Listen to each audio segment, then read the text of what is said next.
The German army was logistically superior to the French army, mainly through Prussia's more competent usage of railroads. This allowed the Germans to deploy far quicker. By mid-August, a series of battles would take place all over France, and the Germans would be constantly on the offensive. The most pivotal battle took place a month later at Sedan on the 1st of September, where 200,000 soldiers confronted 130,000 French soldiers who were attempting to relieve the siege of Metz. With the adept leadership of Field Marshal Helmut von Moltke, the Prussians encircled the French and quickly broke their lines, ultimately resulting in the surrender of Napoleon III and his entire army, marking the end of the Second French Empire and the beginning of the Third French Republic.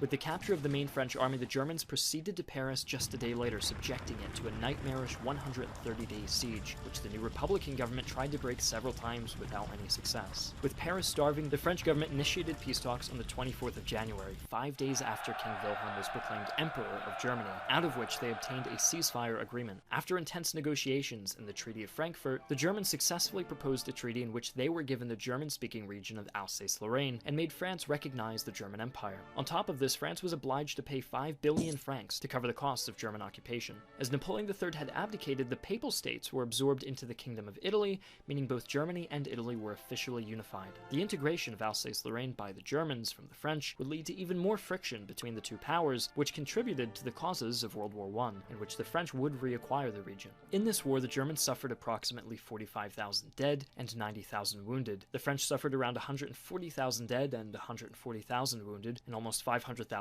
captured. At a glance, the Franco-Prussian War was started by France over a letter.